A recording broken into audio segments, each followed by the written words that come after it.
السلام علیکم ورحمۃ اللہ وبرکاتہ۔ الحمد للہ نحمده ونستعینه ونستغفره ونؤمن به ونتوکل علیہ ونعوذ باللہ من شرور انفسنا ومن سیئات اعمالنا۔ قال اللہ تعالی فی القرآن المجید والفرقان الحمید اعوذ باللہ من الشیطان الرجیم بسم اللہ الرحمن الرحیم۔ لا اکراہ فی الدین قد تبین الرشد من الغی ومن یکفر بالطاغوت ویؤمن باللہ فقد استمسک بالعروۃ الوثقی لا انفصام لها واللہ سمیع علیم۔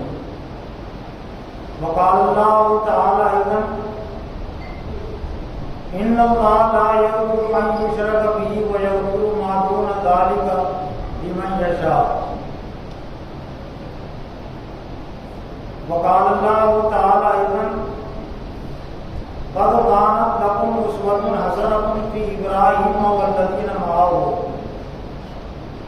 اذ قالوا لقومهم انا براء منكم مما تعبدون۔ صدق اللہ العظیم۔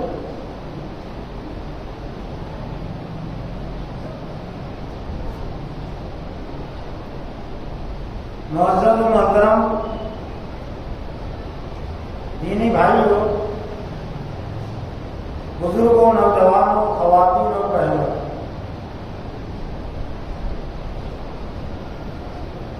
ماہ رمضان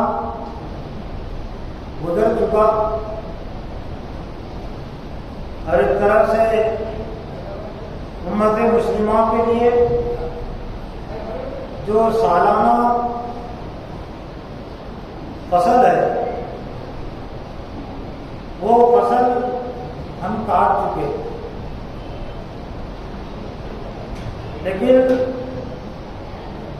دوسرے سال کی فصل اور اس کی بوائی اب ہمارے لیے ضروری ہو۔ کاشتکاری کا اور اسلام کی تعلیم و تربیت کا، اسلام کی تحریک کا آپس میں بہت گہرا تعلق ہے۔ سورہ فتح میں اللہ تعالیٰ نے حضرت صلی اللہ علیہ وسلم اور صحابہ کرام کی جو صفات اور نبی صلی اللہ علیہ وسلم کی تحریک کی جو مثال بیان کی وہ زراعت کے ذریعے سے بیان کی۔ مثلهم فی التوراۃ و مثلهم فی الانجیل کزرع اخرج شطأہ فاغلظہ فآزرہ فاستغلظ فاستوی علی سوقہ۔ ان کی مثال یعنی حضرت محمد صلی اللہ علیہ وسلم اور اہل ایمان یعنی صحابہ کرام کی مثال توریت میں بھی اور انجیل میں بھی ہے۔ کزرع اخرج شطأہ فآزرہ فاستغلظ، جیسے کہ کھیتی ہوتی ہے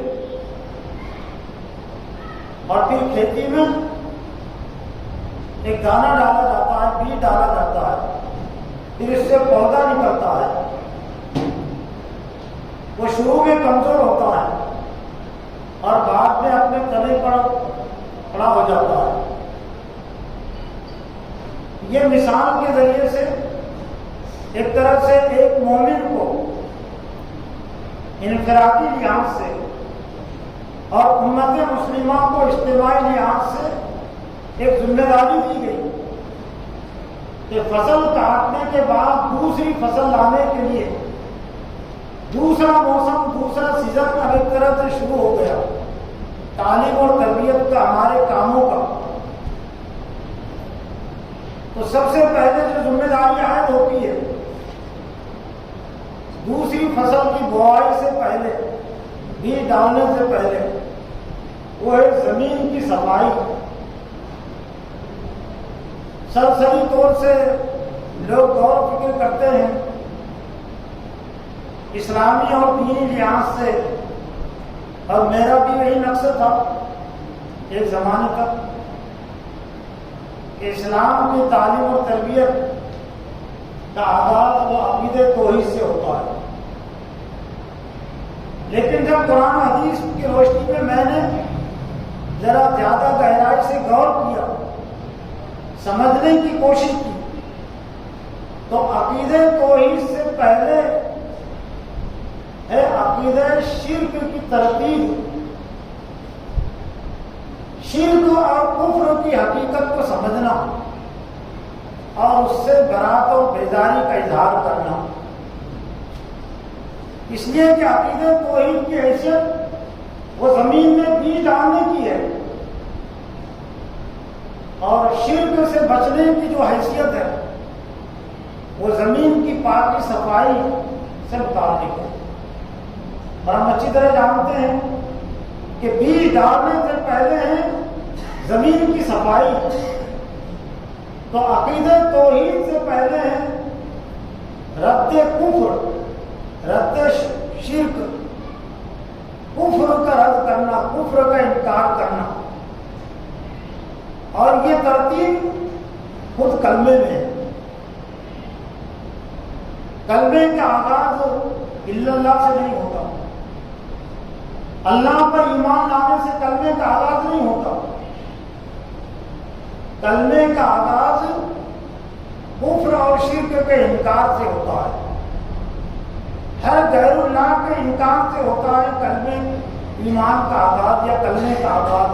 لا الہ الا اللہ محمد رسول اللہ. نہیں ہے کوئی معبود، یعنی گویا کہ پہلے انکار کرو. جس طرح سے کاشتکاری کے لیے ضروری ہے کہ پہلے زمین کی صفائی کرو، اسی طرح سے مومن اور مسلم کے لیے، مومن اور مسلم بننے کے لیے ضروری ہے کہ اللہ کو ماننے سے پہلے وہ غیر اللہ کا انکار کرے. اور شاید یہی نقص اور کمزوری ہے جس کی وجہ سے آج بہت ساری تقریریں، بہت سارے بیانات اور بہت ساری جو اصلاحی کوششیں ہیں دین اور ایمان کے حوالے سے وہ پھل آور نہیں ہو رہی ہے، وہ پھل نہیں دے رہی ہے اور اس میں کامیابی نہیں مل رہی ہے. تو ضرورت اس بات کی ہے اور ہر مومن کی ذمہ داری بھی ہے کہ وہ کلمے کی ترتیب پر آئے. اور کلمے کی ترتیب یہی ہے کہ ہر غیر اللہ کے عقیدے سے اپنے ذہن و دماغ کو پاک و صاف کرے، اور پھر اس کو مزید صراحت اور وضاحت کے ساتھ قرآن مجید میں اللہ تعالیٰ نے دو اور مقام پر بیان کیا. ایک مقام پر سورہ بقرہ کی آیت نمبر 256 میں لا اکراہ فی الدین قد تبین الرشد من الغی فمن یکفر بالطاغوت ویؤمن باللہ فقد استمسک بالعروۃ الوثقی لا انفصام لہا واللہ سمیع علیم. دین میں زبردستی نہیں ہے، زبردستی کسی کو مسلمان نہیں بنایا جا سکتا،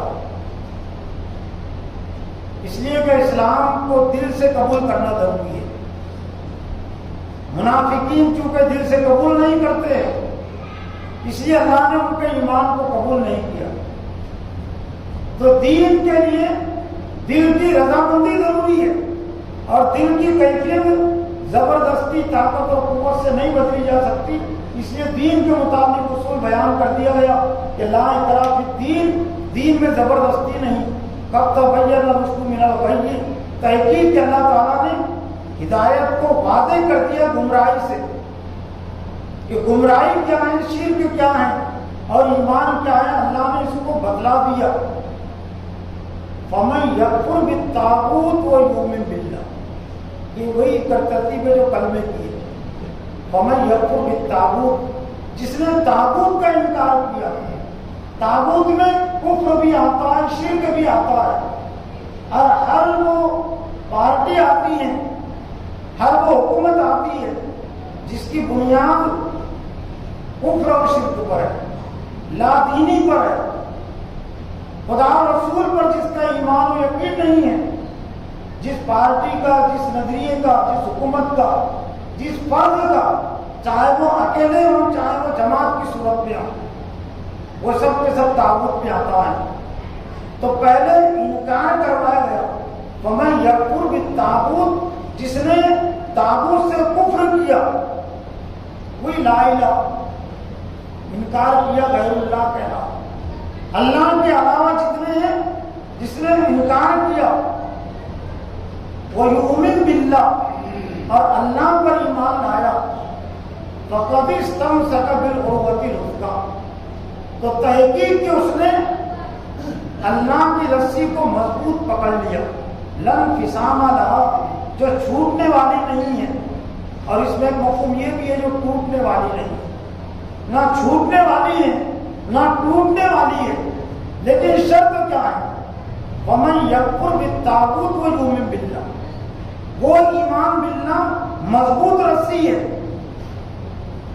جس کی بنیاد انکار طاغوت پر ہے، جس کی شروعات اور جس کا آغاز انکار کفر پر ہے، انکار شرک ہے، ایمان سے پہلے انکار شرک اور کفر اگر ہے تو وہ رسی میں مضبوطی آتی ہے، تو وہ رسی پھر ٹوٹ نہیں سکتی اور چھوٹ نہیں سکتی۔ آج ہم نے اسلام کا آغاز کیا ہے اللہ پر ایمان لانے سے، اور عام بات کہی جاتی ہے، کیا خواص اور کیا عوام، یہ سوچ عام ہے کہ اسلام کا آغاز کہاں سے ہوتا ہے؟ تو جواب ہوتا ہے اللہ پر ایمان لانے سے۔ تعلیم اور تربیت کا آغاز کہاں سے ہوتا ہے؟ تو جواب ہوتا ہے اللہ پر ایمان لانے سے، اللہ اور اس کے رسول پر ایمان لانے سے، آخرت پر ایمان لانے سے نہیں۔ غلط ترتیب ہے، ادھوری ترتیب ہے، ناقص ترتیب ہے۔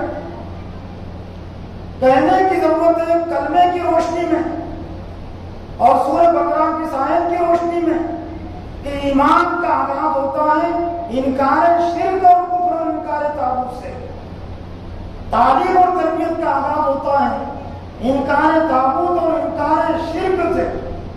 اور یہ کوئی ایسی بات نہیں ہے کہ بہت زیادہ زور دینا پڑے ذہن اور دماغ پر، بہت زیادہ زور دینے کی ضرورت نہیں پڑتی۔ صرف کھیتی کی مثال ہی نہیں، ہر چیز میں یہی ہے۔ جس برتن میں آپ کھانا پکا رہے ہیں تو کھانا پکانے سے پہلے اس برتن کی صفائی ضروری ہے۔ جس گلاس سے آپ پانی پی رہے ہیں تو پانی پینے سے پہلے اس کی صفائی ضروری ہے۔ اگر کسی نے کہا کہ کھانے کا آغاز کہاں سے ہوتا ہے تو پکانے سے، تو ادھوری ترتیب ہے۔ پکانے کے برتن کی صفائی سے پکانے کا آغاز ہوتا ہے۔ اور جس نے دیگ کو اور بھگونے کو، جس میں رات میں کھانا پکا ہوا تھا، 1 کنٹل کا کھانا تھا، 50 کلو کا کھانا تھا، اور اس میں صرف وہ پورا زیادہ سے زیادہ ہو سکتا ہے بچا ہوا کھانا کو 10 گرام 50 گرام 50 گرام بھی چاول ہو سکتے ہیں نا بچے، اور اس نے وہ 50 گرام 10 گرام چاول اور صاف اور پاک کیے بغیر، اس بھگونے سے دیگ سے نکالے بغیر 1 کنٹل کا اس میں کھانا پکایا، 1 کنٹل چاول ڈال دیا، آدھا کنٹل چاول ڈال دیا، تو یہ 50 گرام کے وہ باسی کھانے میں، وہ چاولوں میں وہ طاقت اور قوت ہے جو 1 کنٹل کے کھانے کو خراب کر دے گا۔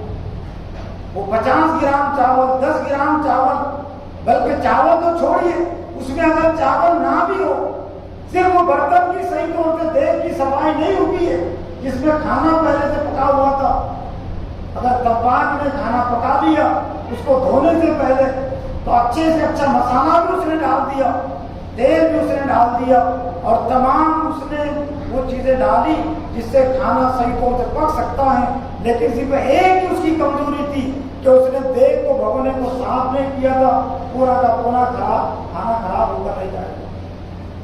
یہ تو سمجھ کر سکتے، لیکن جس دماغ میں اور جس دل میں آپ ایمان کو داخل کرنا چاہ رہے ہیں دماغ میں اور دل میں کفر کے اثرات ہیں، شرک کے اثرات ہیں، طاغوت کی تائید و حمایت کے اثرات ہیں، تو کیا وہ ایمان تارا نہ ہو سکتا ہے؟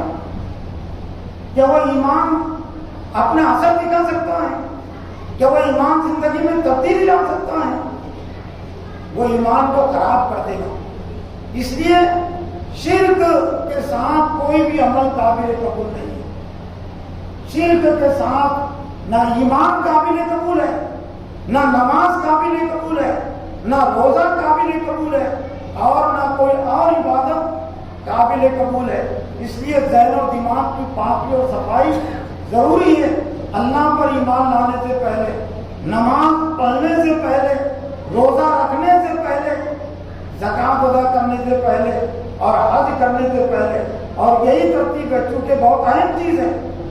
تو اس لیے اللہ تعالیٰ نے قرآن مجید میں بہت سارے مقامات پر، لیکن میں نے صرف چند مقامات کا انتخاب کیا سمجھنے کے لیے، 2-3 مقامات کا۔ اسی طرح کی آیت ہے وہ سورہ زمر کی، والذین اجتنبوا الطاغوت ان یعبدوها وانابوا الی اللہ لهم البشریٰ فبشر عباد۔ یہ سورہ بقرہ کی آیت نمبر 17 ہے۔ وہی بات ہے جو سورہ بقرہ میں جو کہی گئی سورہ زمر میں، سورہ زمر کی آیت نمبر 17 میں، والذین اجتنبوا الطاغوت، جن لوگوں نے طاغوت سے اجتناب کیا، طاغوت سے جو بچے، ان یعبدوها کہ اس کی بندگی کریں، طاغوت کی بندگی سے جنہوں نے اپنے آپ کو بچایا، وانابوا الی اللہ، دوسرے نمبر پر اللہ تعالیٰ کی طرف متوجہ ہونا اور اللہ کی طرف متوجہ ہوئے، لہم البشریٰ، انہی کے لیے خوشخبری اور بشارت ہے، فبشر عباد، بندوں کو آپ خوشخبری سنا دیجیے۔ لیکن ترتیب کیا ہے؟ وہی والذین اجتنبوا الطاغوت ان یعبدوها، جنہوں نے طاغوت کی بندگی سے اپنے آپ کو بچایا، انہی کے لیے خوشخبری اور بشارت ہے۔ اور طاغوت سے اور کفر سے صرف وہ بچنا کافی نہیں ہے، صرف وہ رد کافی نہیں ہے، بلکہ برات اور بیداری کا اظہار بھی ضروری ہے۔ اہل کفر اور اہل شرک سے دعوت کی حجت تمام ہونے کے بعد جب تک دعوت ان تک نہیں پہنچی تو دعوت کی بنیاد پر تعلقات قائم کیے جائیں گے سمجھانے کے لیے۔ مشرکین کے ساتھ تعلقات کی دو قسمیں، ایک ہے دعوتی تعلق اور ایک ہے براتی تعلق، برات اور بیداری کا تعلق، کہ دعوت آپ پہنچائے، بات آپ پہنچائے، اگر اس نے قبول کر لیا تو وہ پھر آپ کا ایمانی بھائی ہے، پھر تمام وہی اہل ایمان کے جو حقوق عائد ہوتے ہیں ایک دوسرے پر، وہ حقوق میں وہ شامل ہو گیا۔ لیکن دعوت اس تک پہنچی اور اس نے قبول نہیں کیا تو پھر جو دوسری ذمہ داری اہل ایمان پر عائد ہوتی ہے اہل کفر کے حوالے سے، وہ ہے برات اور بیداری کا اظہار کہ شرک کرنے والوں سے ہمارا کوئی تعلق نہیں ہے، کوئی دوستی کا تعلق نہیں ہے، حمایت کا تعلق نہیں ہے، اور ان کا ساتھ دینے سے ہمارا کوئی تعلق نہیں ہے۔ اور یہ اتنی اہم بات ہے کہ اللہ تعالیٰ نے انبیاء علیہ السلام کی دعوتی زندگی کے حوالے سے، دعوتی کوششوں کے حوالے سے اس کو بیان کیا۔ سورہ مائدہ میں اللہ تعالیٰ نے ایک مقام پر ایک تو شرک کی مذمت اور شرک کی خرابی کو بیان کیا کہ وَمَن يُشْرِكْ بِاللَّهِ فَقَدْ حَرَّمَ اللَّهُ عَلَيْهِ الْجَنَّةَ وَمَأْوَاهُ النَّارُ وَمَا لِلظَّالِمِينَ مِنْ أَنصَارٍ، کہ جو کوئی شرک کرے گا اللہ کے ساتھ، فَقَدْ حَرَّمَ اللَّهُ عَلَيْهِ الْجَنَّةَ، تو تحقیق کہ اللہ تعالیٰ نے اس پر جنت کو حرام کر دیا ہے، وَمَأْوَاهُ النَّارُ، اور اس کا ٹھکانہ دوزخ ہے، اور ظالموں کا اور کوئی مددگار نہیں ہے۔ سورہ ممتحنہ میں اللہ تعالیٰ نے حضرت ابراہیم علیہ السلام کے حوالے سے یہ بات ارشاد فرمائی قد کانت لکم اسوۃ حسنۃ فی ابراہیم والذین معہ، تحقیق کہ تمہارے لیے حضرت ابراہیم علیہ السلام کی زندگی میں اور ان کے جو ساتھ تھے، ان کے ساتھ میں ان کی بیوی بھی ہے اور ان کے بیٹے بھی ہیں اور ان کے بھتیجے حضرت لوط علیہ السلام اور جو اہل ایمان تھے، اگرچہ ان پر ایمان لانے والے کمی تھے، تو اللہ نے فرمایا کہ تمہارے لیے ان میں نمونہ ہے، لیکن حضرت ابراہیم علیہ السلام اور ان پر ایمان لانے والوں کے جس عمل کو اللہ تعالیٰ نے معیار کے طور پر، نمونے کے طور پر بیان کیا، وہ کیا ہے؟ سورہ ممتحنہ میں اذ قالوا لقومہم انا براء منکم مما تعبدون، کہ جب کہ انہوں نے کہا کہ انا براء منکم مما تعبدون، ہم تم سے بری اور بیزار ہیں، ہم تم سے بے تعلق ہیں، تم سے اور تمہارے معبودوں سے ہمارا تو تعلق نہیں، کفرنا بکم، ہم تمہارا انکار کرتے ہیں، ہم نے تمہارا کفر کیا، وبدا بیننا وبینکم العداوۃ والبغضاء ابدا حتی تؤمنوا باللہ وحدہ، ہمارے اور تمہارے درمیان میں عداوت اور دشمنی ہمیشہ کے لیے قائم ہو گئی۔ کس کے متعلق کہا گیا؟ یہ آذر کے متعلق بھی ہے جو ان کے باپ تھے، یہ ان کی قوم کے متعلق بھی ہے جس قوم میں حضرت ابراہیم علیہ السلام پیدا ہوئے، اور یہ بات جس حکومت میں وہ تھے، جس علاقے میں وہ تھے، نمرود کی حکومت، تو نمرود سے متعلق، آذر سے متعلق اور آذر کی قوم سے متعلق اللہ تعالیٰ نے حضرت ابراہیم علیہ السلام اور ان پر ایمان لانے والوں کو اسوے کو بیان کیا کہ بدا بیننا وبینکم العداوۃ والبغضاء، ہمارے اور تمہارے درمیان میں دشمنی اور عداوت ہمیشہ کے لیے قائم ہو گئی۔ ہاں ایک صورت ہے دوستی کی اور حتیٰ تؤمنوا باللہ وحدہ، یہاں تک کہ تم ایک اللہ پر ایمان لے آؤ۔ آج اہل ایمان یہ کمزوری رہی ہے، جنہوں نے کفر اور شرک سے اجتناب کیا، اپنے آپ کو بچایا، لیکن اہل کفر اور اہل شرک سے انہوں نے برات اور بیزاری کا اظہار نہیں کیا کہ ہمارا کوئی تعلق نہیں ہے ان شرک کرنے والوں سے جو قبروں پر سجدہ کرتے ہیں، جو مندروں میں سجدہ کرتے ہیں، جو پتھروں کی پوجا پرستش کرتے ہیں، جو گائے کی پوجا پرستش کرتے ہیں اور جو مزاروں کی پوجا پرستش کرتے ہیں، ان سے ہماری دوستی کا اور حمایت کا کوئی تعلق نہیں ہے۔ تو یہاں تک جو بات پہنچی ہے، بلڈوزروں تک جو بات پہنچی ہے، وہ یوں ہی نہیں پہنچی، جیسی کرنی ویسی بھرنی کہتے تو اللہ تعالیٰ کی صلاح ہوتی ہے کہ تم نے ہماری نافرمانی کی، مخالفت کی، ان کے ناراضی کے ڈر سے،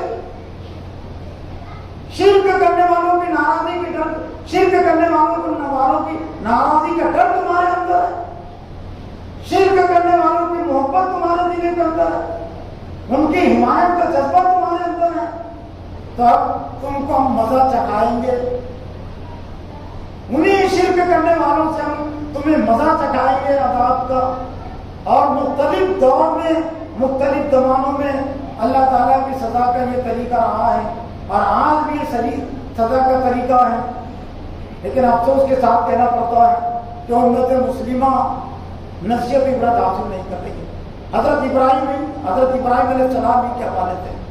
سورہ انعام میں انہیں کے کردار کو اللہ تعالیٰ نے بیان کیا، انی بریء مما تشرکون۔ یہ کس وقت کی آیت ہے؟ یہ اس وقت کی آیت ہے کہ جب کہ انہوں نے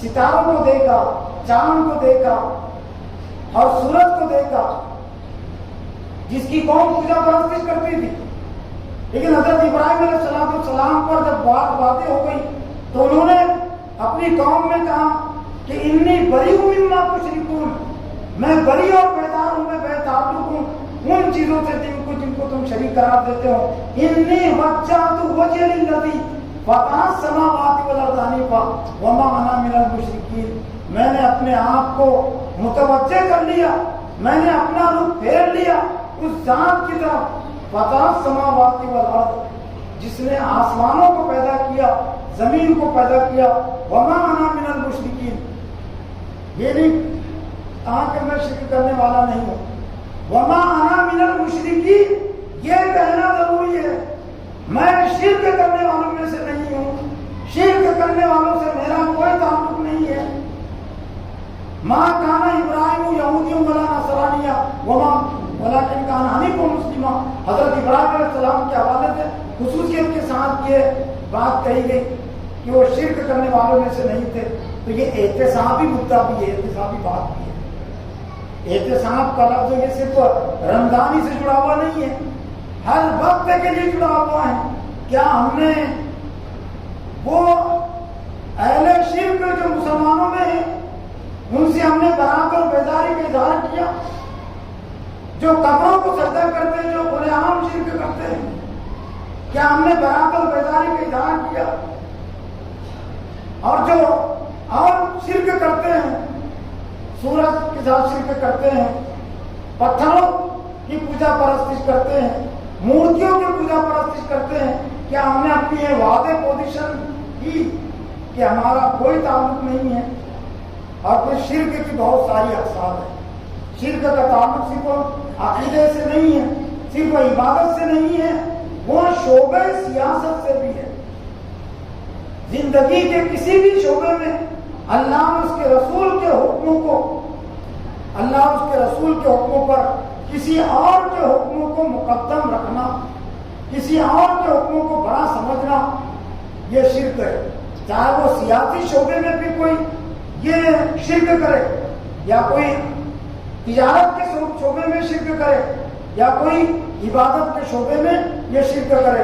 حضرت محمد صلی اللہ علیہ وسلم کے حوالے سے بھی اللہ تعالیٰ نے یہ کفر اور شرک سے برات اور بیداری کے اظہار کو بیان کیا۔ یہ سورہ یوسف کی آیت ہے۔ حضرت نبی صلی اللہ علیہ وسلم نے فرمایا کہ کل، یعنی اللہ کی طرف سے ایک طرح سے آپ سے کتاب ہے، آپ اعلان کر دیجئے۔ سورہ یوسف کی آیت نمبر 108، یعنی سورہ یوسف کا آخری رکوع، سورہ یوسف، اور وہاں پہ حضرت یوسف علیہ السلام کی پوری تفصیل بیان کرنے کے بعد پھر آخر میں جو ہدایت نبی صلی اللہ علیہ وسلم کے لیے، اہل ایمان کے لیے دی گئی، ان میں سے سب سے اہم ہدایت قل ھذہ سبیلی، کہہ دیجیے کہ یہ میرا راستہ ہے، ادعو الی اللہ، میں اللہ کی طرف دعوت دیتا ہوں، بلاتا ہوں، علی بصیرۃ، بصیرت کے ساتھ، بصیرت کہتے ہیں، بصیرت دل سے دیکھنے کو کہتے ہیں، بصارت آنکھوں سے دیکھنے کو کہتے ہیں۔ فہم اور بصیرت، دین کی گہرائی کو کہتے ہیں بصیرت، بصیرت اس کو حاصل ہے۔ بصارت سے بھی آگے کی چیز ہے یہ، بہت سارے نابیناؤں کو بھی بصیرت حاصل ہوتی ہے، اور بہت سارے آنکھوں والے وہ بصیرت سے محروم ہوتے ہیں، دل سے دیکھنے سے محروم ہوتے ہیں۔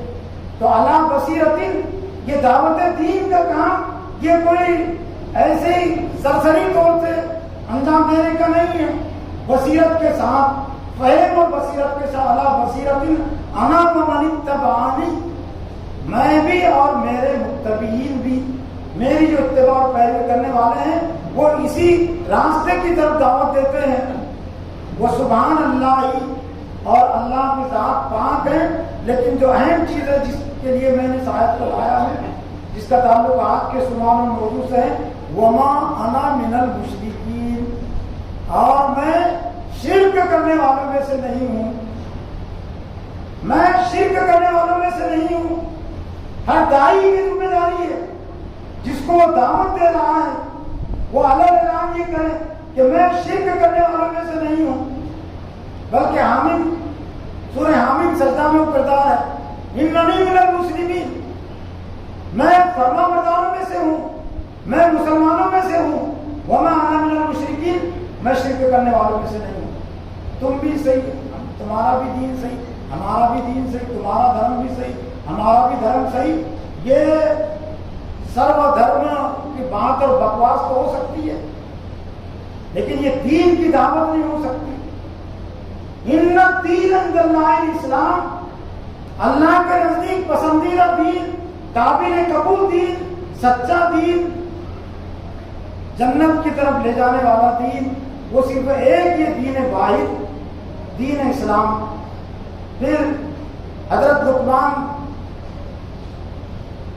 علیہ السلام لفظی لحاظ سے کہنے میں کوئی حرج نہیں، اگرچہ اصطلاحی لحاظ سے انبیاء کے لیے کہا جاتا ہے علیہ السلام، لیکن علیہ السلام کے معنی ہوتے سلامتی و السلام علیکم کہتے ہیں، اس لیے بہت سارے لوگوں نے کہا کہ لفظی لحاظ سے علیہ السلام کہنے میں کوئی حرج نہیں، لیکن اس شرط کے ساتھ جو نبی نہیں ہے، عام طور سے انبیاء کے ساتھ بھی علیہ السلام کا لفظ ہے، اس لیے میں بھی زیادہ استعمال سے پرہیز کرتا ہوں، حضرت لقمان کے نام پر اکتفا کرتا ہوں، لیکن اگر کوئی کہہ دیتا علیہ السلام مانوی لحاظ سے تو بہت زیادہ گناہ کی بات بھی نہیں ہوتی ہے، لیکن اس شرط کے ساتھ کوئی برگزیدہ بندے وہ اگر اللہ کے نبی نہیں ہے، لیکن اللہ تعالیٰ نے ان کی شخصیت اور ان کی سیرت کو پسندیدگی کے ساتھ بیان کیا، اور سورہ لقمان ہے قرآن مجید میں، اور دوسرے رکوع میں اللہ تعالیٰ نے حضرت لقمان کی نصیحتوں کو بیان کیا جو انہوں نے اپنے بیٹے سے کی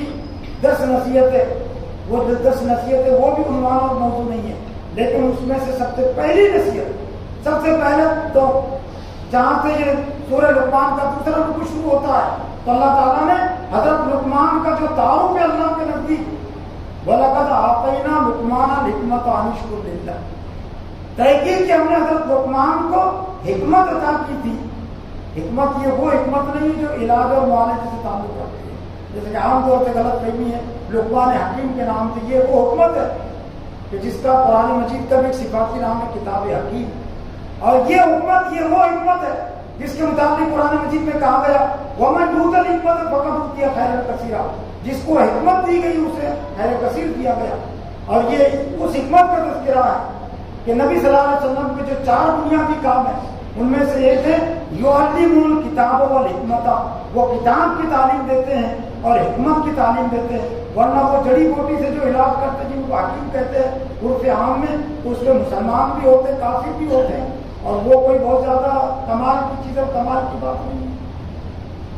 یہ حکمت سے مراد ہے اللہ تعالیٰ فرماتے ہیں ہم نے ان کو دین کا فہم اور دین کی بصیرت عطا کی تھی کہ اللہ تعالیٰ کے شکر گزار بنے، لیکن جہاں سے حضرت لقمان کی نصیحتیں شروع ہوتی ہے تو اس میں بھی کلمے کی ترتیب بھی ہے، اس میں بھی ایمان کی ترتیب ہے۔ وَإِذْ قَالَ لُقْمَانُ لِابْنِهِ وَهُوَ يَعِظُهُ يَا بُنَيَّ لَا تُشْرِكْ بِاللَّهِ إِنَّ الشِّرْكَ لَظُلْمٌ عَظِيمٌ، جب وہ وقت کو یاد کرو جبکہ حضرت لقمان اپنے بیٹے کو نصیحت کر رہے تھے، اور نصیحت پہ سب سے پہلی نصیحت انہوں نے کیا کی؟ اللہ پر ایمان لانے کی نصیحت انہوں نے نہیں کی۔ یا بنی لا تشرک باللہ، اے میرے بیٹے اللہ کے ساتھ شرک مت کر۔ اللہ تعالیٰ نے حضرت لقمان کو ایک مثالی باپ کی حیثیت سے بھی پیش کیا، اور ایک مثالی معلم اور مربی کی حیثیت سے بھی پیش کیا، اور ایک مثالی استاد کی حیثیت سے بھی پیش کیا۔ مثالی باپ کیا ہوتا ہے، مثالی معلم اور مربی کیا ہوتا ہے، اور اس کے کاموں کا آغاز کام سے ہوتا ہے، تو ایک طرح سے یہ خدائی بیان ہے، خدائی تقریر ہے نہیں۔ اللہ نے ثبوت کے طور پر، تعریف کے طور پر، تعارف کے طور پر حضرت لقمان کے حوالے سے، تو ابھی صرف حضرت لقمان کی نصیحت نہیں رہی، قرآن میں ہے تو ابھی اللہ کی بھی نصیحت ہو گئی نا۔ تو سب سے پہلی نصیحت یا بنی لا تشرک باللہ، اے میرے بیٹے شرک مت کر، ان الشرک لظلم عظیم، شرک بہت بڑا گناہ ہے۔ اور پھر وہ بعد کی سب نصیحتیں ہیں آخرت سے متعلق، نماز پڑھنے سے متعلق، اور بھلائی کو حکم دینے اور برائی سے متعلق، لیکن آج ہر باپ کو، ہر معلم کو اپنے دامن میں جھانک کر دیکھنا چاہیے۔ ہم اپنے بیٹے کو یہ نصیحت کب کر سکیں گے جبکہ ہم نے بیٹے کو شرک بتایا ہوگا کہ شرک کہتے کس کو ہے، تو اب ہم تبھی کہہ سکتے ہیں کہ شرک مت کر۔ کسی استاد نے اپنے شاگردوں کو شرک بتایا ہوگا کہ شرک کہتے کس کو ہے، تبھی تو کہہ سکتا ہے کہ اے میرے شاگرد اے میرے لاڈلے شرک مت کر. لیکن آپ زیادہ تر باپوں نے اپنے بیٹوں کو شرک سے واقف نہیں کرایا. زیادہ تر اساتذہ نے اپنے طلباء کو شرک سے واقف نہیں کرایا. تو شرک سے بچنے کی نصیحت کیوں نہیں کر سکتے؟ اور یہ عنوان اور یہ موضوع اتنا اہم ہے کہ اس کے لیے تو گھنٹے چاہیے. ڈاکٹر اسرار احمد نے حقیقت اقسام شرک ضرور دیکھنا چاہیے. چینل پر بھی ہے، ان کے یوٹیوب چینل پر 2.5 گھنٹوں پر مشتمل ہے ان کا یہ کتاب حقیقت اقسام شرک، کہ شرک کی قسمیں کتنے ہوتی ہیں اور پھر زندگی کے کس کس میدان میں وہ پھیلا ہوا ہے. تو انہوں نے بڑی تفصیل کے ساتھ اس کو بیان کیا. لیکن چونکہ وقت محدود رہتا ہے تو میں نے قرآن حدیث کے حوالے سے اور پھر روزانہ کے تعلیم و تربیت کے حوالے سے میں نے آخر میں اس کو پیش کرنے تو میں نے ایک طرح سے منصوب بنایا. ارے 200-250 سال پہلے جب یہاں مسلم دور حکومت کمزور ہو رہا تھا، انگریزوں کا دور حکومت یہاں مضبوط ہو رہا تھا، تو شاہ ولی اللہ محدث رحمۃ اللہ علیہ کا زمانہ تھا، جو پورے ہندوستان کی ایک طرح سے علماء اکرام کے صدر تھے. تو ان کو فکر ہوئی کہ اب یہ انتشار پھیلا، جب کوئی قوم سیاسی لحاظ سے بالادست ہوتی ہے تو نظم قائم رہتا ہے، لیکن جب وہ مغلوبیت میں آ جاتی ہے تو اس میں انتشار پیدا ہو جاتا. الگ الگ بولیاں بولتے ہیں لوگ، الگ الگ عقیدے اور الگ الگ باتیں پیدا ہو جاتی ہے. تو تمام ہندوستانی مسلمانوں کے لیے ایک نظام تعلیم و تربیت بنایا گیا تھا 5 کلموں کے عنوان سے. اور ایک طرح سے یہ 5 کلمے یہ پہلے کلمے کی تشریح و وضاحت ہے. تو اس میں سے پنجم کلمے کا نام ہی ہے پنجم کلمہ رد کفر. عام لوگ اس کو رد کفر کہتے تھے، جیسا عربی زبان اردو سے زیادہ واقفیت نہیں تو رد کفر میں سمجھتا ہوں زیادہ سمجھیں گے. حالانکہ اردو میں اس کو جزم پڑھتے ہیں، جزم پیپر کفر ہو جاتا ہے. لیکن رد کفر بولو یا رد کفر بولو کوئی زیادہ فرق نہیں پڑتا، زبان کا فرق ہے. تو پنجم کلمے کا نام ہی ہے پنجم کلمہ رد کفر. اور یہ 5 کلموں کو نصاب ہوا ہے جو مسلمان ہونے کے لیے ضروری ہے. اور قاضیوں کو ہدایت بھی کی گئی تھی کہ نکاح کی مجلس کے موقع سے وہ تمام سامعین کو 5 کلموں کی تفہیم کرائے. اور 1 صدی تک 100 سال تک قاضی حضرات یہ ذمہ داری ادا کرتے رہے. یہ صرف وہ دولوں کو ہٹانے اور پڑھانے کی اب تک بات نہیں تھی، یہ دور زوال میں یہ چیز آئی ہے. پورے مجمع کو وہ 5 کلموں کی تفہیم کرائے اور غیر مسلم بھی اگر ان کو بتائیں کہ یہ وہ 5 کلمے ہیں کہ جن کو مانے بغیر کوئی مسلمان نہیں ہے ہوتا. مسلمان ہونے کے لیے یہ 5 کلموں کو ماننا ضروری ہے. اور یہ قرآن حدیث سے نکلے ہوئے کلمات ہیں 5 کلمے. اور جو مانتا ہے مسلمان، جو نہیں مانتا وہ مسلمان ہے.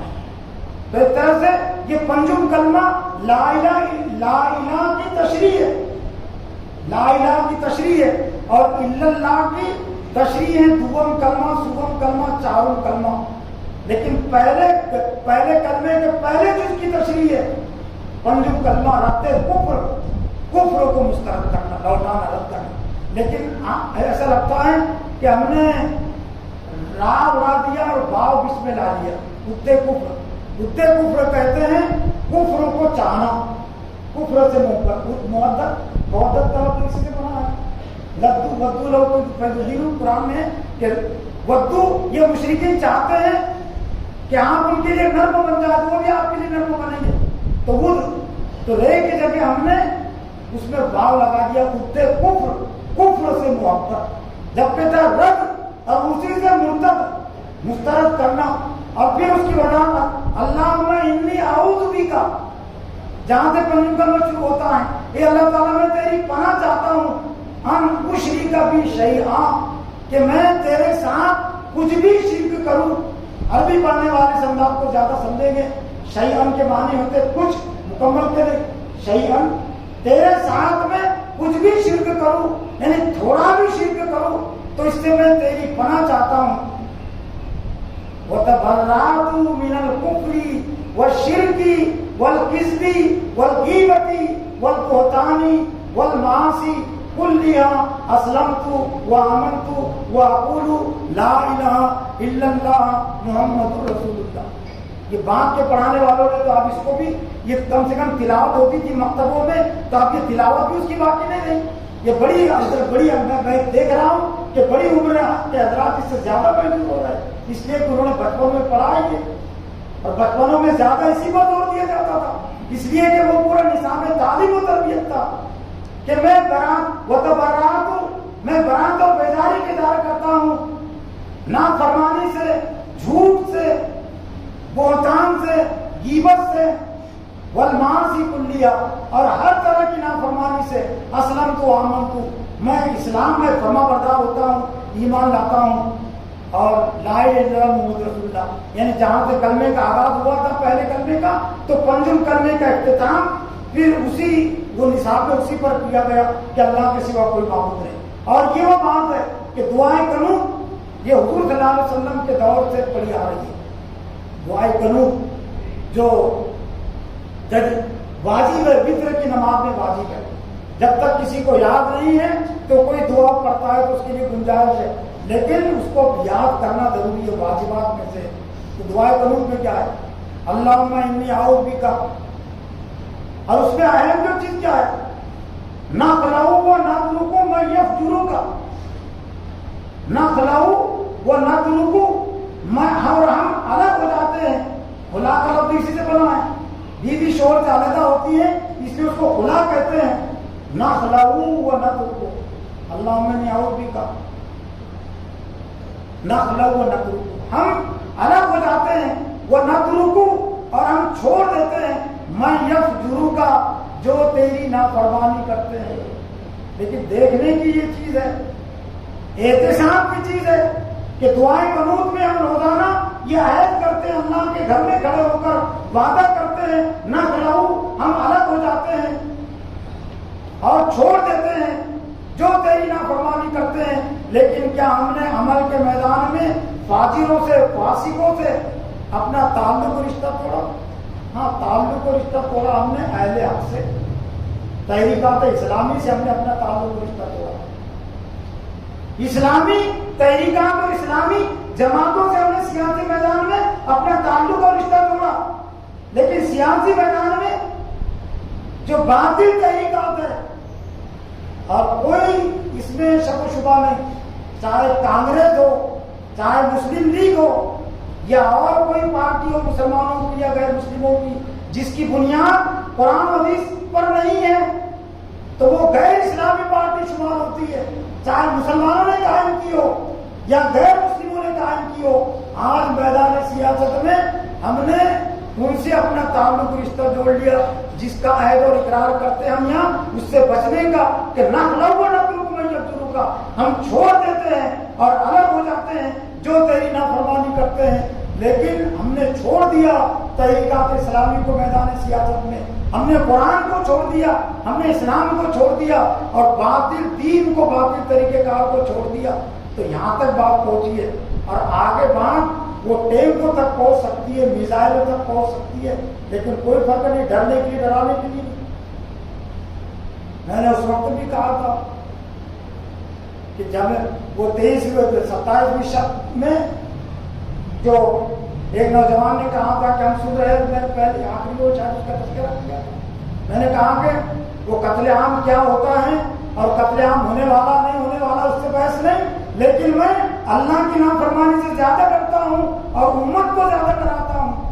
تو ڈرنے کی چیز اللہ کی نافرمانی ہے, ڈرنے کی چیز دوزخ ہے زیادہ, قتل سے بھی زیادہ ڈرنے کی چیز دوزخ ہے, اور احتساب کی چیز یہ دعائیں قنوت ہے. نہ نستعینک و نستغفرک ونؤمن بک ونتوکل علیک ونثنی علیک الخیر, یہ تبرک کے کلمات نہیں ہیں, یہ تعلیم اور تربیت کے کلمات ہے. دعائیں قنوت جو رکھی گئی ہے نماز میں جتنے بھی اذکار ہیں وہ تبرک اور تلاوت کے نہیں ہیں, وہ تعلیم اور تربیت کے ہیں, اور وہ عمل کرنے کے لیے. تو ضرورت اس بات کی ہے کہ جس طرح سے ہم نماز میں بھی روزانہ پڑھتے ہیں, نفل و نفل میں کرتے ہوگا, تو ہم اس کا عملی ثبوت دے. تجارت کے میدان میں بھی, سیاست کے میدان میں بھی, کہ ہم چھوڑ دیتے ہیں, الگ ہو جاتے ہیں جو تیری نافرمانی کرتے ہیں، اور ہم زندگی کے تمام معاملات میں اس کا ثبوت ہے کہ ہم لا الہ الا اللہ کے ماننے والے ہیں، صرف الا اللہ کے ماننے والے نہیں، الا اللہ سے پہلے لا الہ کے ہم ماننے والے ہیں، یعنی اللہ غیر اللہ کا انکار کرنے والے، فمن یکفر بالطاغوت ویؤمن باللہ پر ایمان لانے والے ہیں۔ اور پھر اسی حقیقت اقسام و شرک جو میں نے تذکر کیا تھا ڈاکٹر افراد احمد کا، انہوں نے آخر میں لایا کہ دور حاضر کا سب سے بڑا شرک اور سب سے بڑا طاغوت، انہوں نے کہا کہ وطن پرستی ہے، وطن کی پوجا پرستی۔ اور پھر علامہ اقبال کے اشعار کو ثبوت کے طور پیش کیا کہ اس دور میں اور ہے جام اور ہے جم اور، اس دور میں میں اور ہے، میں سے مراد یہ میں تو وہ نہیں ہے، میں کہتے شراب کو، یعنی شرابیں وہ الگ الگ ہوتی ہیں، پہلے دور کی شراب الگ تھی، وہ مجھ سے پی کر لوگ نشے میں آتے تھے، لیکن آج کے دور کی شرابیں کچھ اور ہے کہ باتوں سے نشے میں لاتے لوگ، نشے مدہوش ہو جاتے ہیں۔ اس دور میں اور ہے جام اور ہے جم اور، جام کہتے ہیں یہ گلاس، جم مندی ساقی نے بنا کی روش ہے لطف اور پلانے والے نے اور بھی اس کو لطف گندا اور بھی اس کو سجا رجا کر پیش کر دیا شراب کو۔ اور تہذیب کے آذر نے ترشوائے صنم، اور تہذیب کے آذر نے حضرت ابراہیم علیہ السلام کے جو والد تھے وہ بت تراشتے تھے، تو اس طرح تو موجودہ تہذیب کے آذر نے ترشوائے صنم، اور مومن نے بھی تعمیر کیا اپنا حرم، ہو مومن نے بھی اپنا حرم، وہ حرم ایک ہی ہے لیکن الگ الگ حرم تعمیر کر دی۔ کعبے میں رہتے ہوئے محمد بن سلمان نے وائٹ ہائٹس کو اور امریکہ کو کعبہ بنا دیا، اس سے بڑھ کر ہو کیا؟ مسلمانوں کے لیے ہدایت تھی کہ وہ کھانے کعبہ کو اپنا قبلہ بنائے، لیکن کعبے میں قبلے میں رہتے ہوئے وائٹ ہاؤس کو اور امریکہ کو قبلہ بنانا، کیا ماضی میں کبھی ایسے افسوسناک صورتحال سے امت مسلمہ گزری ہوگی؟ نہیں گزری ہے، اس لیے افسوسناک صورتحال ہے اس وقت۔ مومن اس تہذیب کے آدھر میں سرزوائے صنم، اور مومن نے بھی تعمیر کیا اپنا حرم، اور ان تازہ خداؤں میں بڑا سب سے وطن ہے۔ اور میں نے اس لیے تذکرہ کیا کہ یہاں پر بھی اب یہ شرک کا کام ہونے والا ہے، وطن پرستی کے شرک میں پوری امت مسلمہ کو الجھایا جانے والا ہے اور مبتلا کیا جانے والا ہے، اور جو کمزور ایمان کے والے بولنے والے ہوں گے وہ ضرور اس میں مبتلا ہوں گے، اور ہو گئے مبتلا بہت سارے۔ ان تازہ خداؤں میں بڑا سب سے وطن ہے، جو پیر رشتہ ہے وہ مذہب کا کفن ہے۔ اقوام میں مخلوق کے خدا بڑھتی ہے، اس سے قومیت اسلام کی جڑ کٹتی ہے۔ اس سے اللہ سے دعا ہے کہ اللہ تعالیٰ مجھے بھی اور آپ کو بھی شرک کی تمام قسموں کو سمجھنے اور اسے بچنے کی توفیق عطا فرمائے۔ اور